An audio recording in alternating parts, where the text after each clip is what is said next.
बिस्मिल्लाहिर्रहमानिर्रहीम। Dear students, अस्सलाम वालेकुम।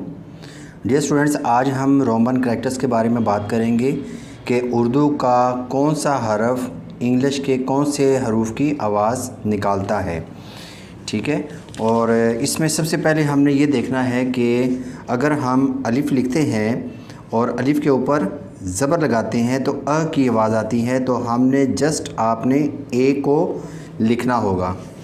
अगर हमने अलिफ़ के ऊपर मद बनाते हैं और ये आ की आवाज़ पैदा करता है तो आपने इसको आ लिखना है, डबल ए की आवाज़ पैदा आएगी।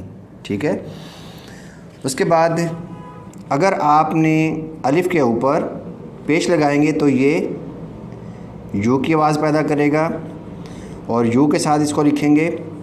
और इसी तरीके से अगर अलिफ़ के नीचे ज़ेर है तो हम इसको लिखेंगे, ई की आवाज़ पैदा आएगी। ठीक है, और या फिर आप आई से लिख सकते हैं इसको। इसी तरीके से अगर आपने अलिफ़ के ऊपर पेश और आगे वाव है तो फिर आपने डबल ओ इसको लिखेंगे तो फिर ये ऊ की आवाज़ पैदा होगी। अगर आपने अलिफ़ के नीचे ज़ेर लगाई है और आगे छोटी याय है तो ये ई की आवाज़ पैदा होती है और इसको हम डबल ई के साथ लिखेंगे, ई। और अगर अलिफ़ के ऊपर ज़बर है और आगे वाव है तो ये हम सिर्फ लिखेंगे ओ।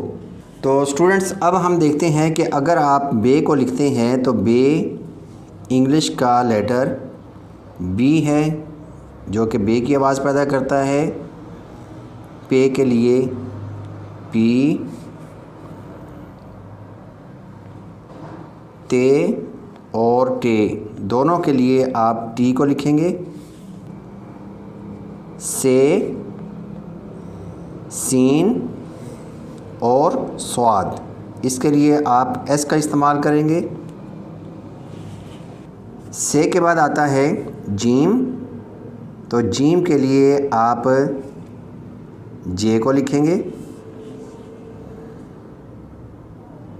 चे के लिए आप सी और एच का इस्तेमाल करेंगे। च,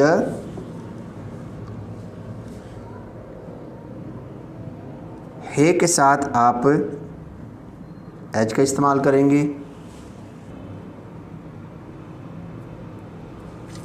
खे को लिखने के लिए आप के और एच का इस्तेमाल करेंगे। दाल के लिए और डाल के लिए दोनों के लिए आप डी का इस्तेमाल करेंगे। ज़ाल, जे, ज़ोए और ज़्वाद के लिए आप जेड का इस्तेमाल करेंगे। रे, इसके लिए आप आर का इस्तेमाल करेंगे। रे के लिए आपने आर और एच का इस्तेमाल करेंगे। शीन के लिए एस और एच का इस्तेमाल करेंगे। अगर आप तोय लिखते हैं तो तोय के लिए आप टी का इस्तेमाल करेंगे। और पीछे हम देख चुके हैं कि ते के लिए और टे के लिए इनके लिए भी टी का ही इस्तेमाल होगा। ज़ोए का हम सीख चुके हैं कि जेड इस्तेमाल होगा। आगे है एन, तो एन जो है क्योंकि इसकी जो आवाज़ है वो अलिफ़ के साथ मिलती जुलती है, जैसे आ, ई, ऊ, ओ, औरत। ठीक है, तो इसके लिए जो आप लेटर इस्तेमाल करेंगे इंग्लिश के अलिफ़ के लिए वही आप एन के लिए इस्तेमाल करेंगे। ठीक है, तो ये अगर ज़बर है तो अ की आवाज़ आएगी। ठीक है, ई की आवाज़ आएगी, ओ, यू, डबल ओ। ठीक है, तो ये वावल्स का इस्तेमाल होगा, आई का भी इस्तेमाल हो सकता है।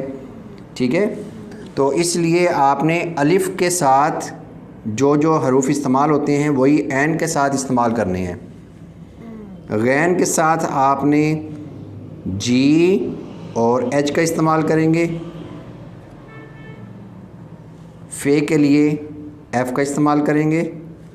क़ाफ़ दो नुक्तिया के लिए आप क्यू का इस्तेमाल करेंगे।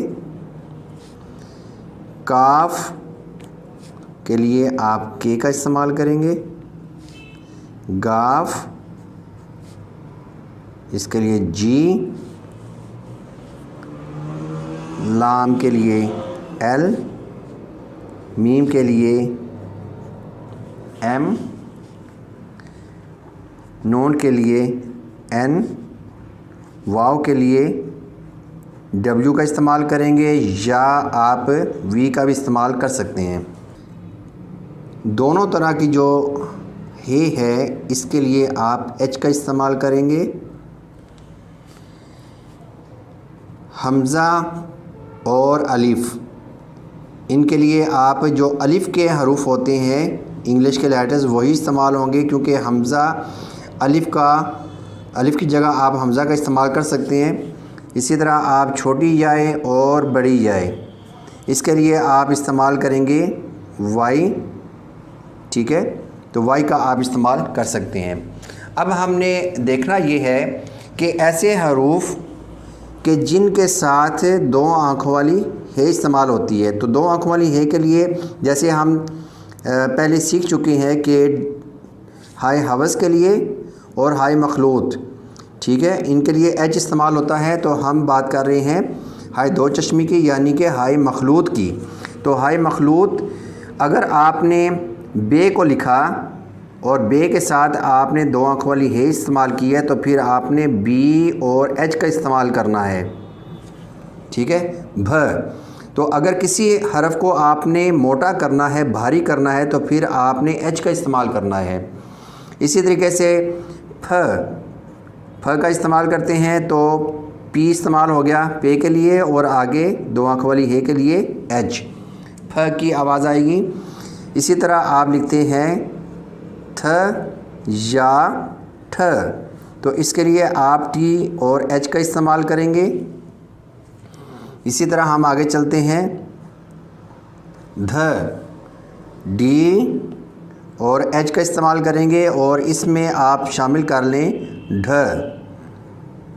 ढ को भी शामिल कर लें। फिर हम देखते हैं कि रे के बाद अगर दो आँखों वाली है इस्तेमाल होती है, तो फिर भी आपने आर और एच का इस्तेमाल करना है। इसी तरह ड़ के साथ भी आर एच। आप देखें कि ड़ के साथ हम यहाँ पे आर और एच का इस्तेमाल कर चुके हैं, ठीक है, ड़, लेकिन आगे दो आँखों वाली है इस्तेमाल हो रही है, तो इसके लिए फिर आप अलहदा से एक और एच का इस्तेमाल करेंगे। अब आगे हम चलते हैं, जीम दो आँख वाली है, झ, जे, एच इसके लिए इस्तेमाल होगा। छ के लिए देखें कि यहाँ पे हम च के लिए इस्तेमाल कर चुके हैं सी और एच, ठीक है, यहाँ पर देखें ये सी और एच का इस्तेमाल हम कर चुके हैं चे के लिए। अब अगर छ लिखेंगे तो फिर हम क्या करेंगे कि सी एच ये हो गया चे के लिए, और आगे आपने इसको एच को मज़ीद एक और इजाफ़ा करना है हमने एच का, और ये छ की आवाज़ पैदा होगी। उसके बाद हम लिखते हैं ख, काफ के लिए के, उसके बाद एच, ख। घ लिखना है, जी और एच का इस्तेमाल होगा।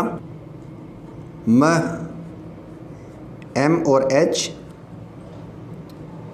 न, एन और एच। तो डियर स्टूडेंट्स, ये तकरीबन हमारे जो हरूफ हैं ये कंप्लीट हो चुके हैं।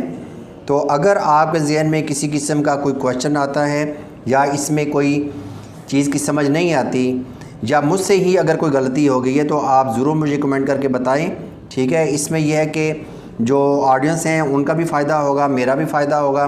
तो इंशाल्लाह हम मिल के उर्दू सीखते हैं। तो इंशाल्लाह नई वीडियो के साथ मैं दोबारा हाज़िर हूँगा।